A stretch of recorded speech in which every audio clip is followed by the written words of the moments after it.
This is our second shipment from our Gulf of Mexico, Florida supplier of wild-caught jellyfish. They appear to have arrived just as good as the first shipment, packed quite well in that plastic cooler.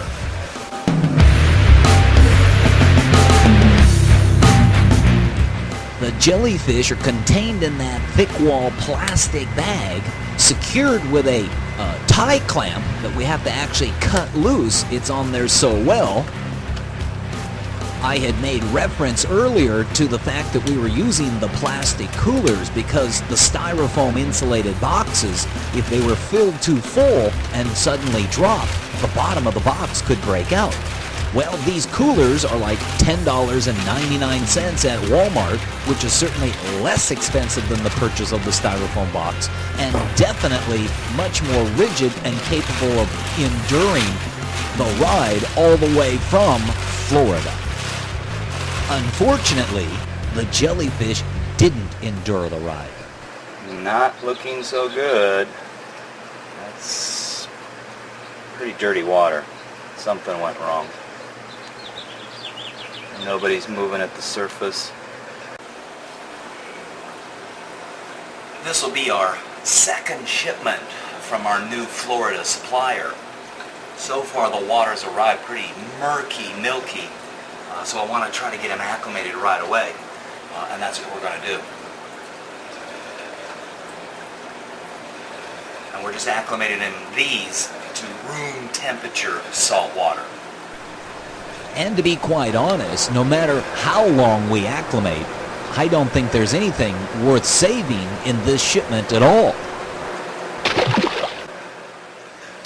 Okay, these jellyfish have been acclimating for a good 8 hours now.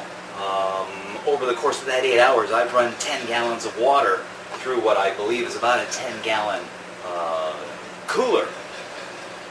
In an email, the collector said that he sent them in dirty water, which I kind of question that, but anyhow, I'm not hopeful. I mean, I'm not expecting anything to be alive in here, so.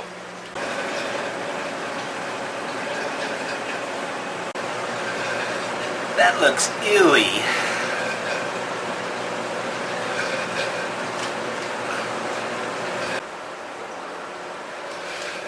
I think I'll use a bucket.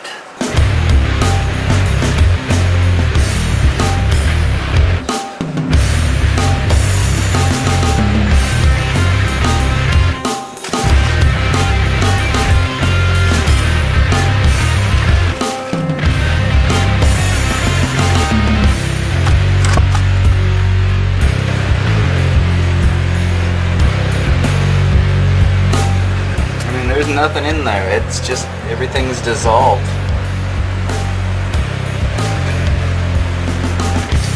So, what have we learned so far? 2 shipments, warm water jellies out of Florida, both next day air, both with about 10 gallons of water. One of them we acclimated for 3 hours. The one today we acclimated for a good 8 hours. Acclimation is important, but at the same time, I don't think 3 or 8 was really helped either way here. As a matter of fact, the fact that the water was so dirty, and again in an email with the collector, he said he shipped them in their dirty water, which I think their clock stopped ticking at that point before they even got to the Federal Express place. You have to have good quality water, and maybe he was just afraid to try to change water again. We're learning, and it comes back to that damn learning curve. It's expensive, and I don't know how much longer I can afford it. Certainly there's an opportunity there, and I'm big on opportunities, but I've already spent a bunch of money, and I don't have anything to show for it but a couple of plastic coolers. So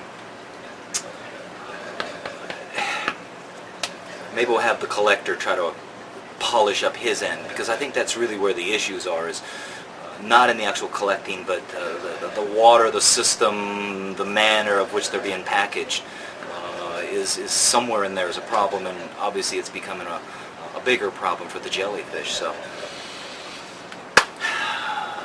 it's the frontier of the marine aquarium hobby, and it's an expensive frontier.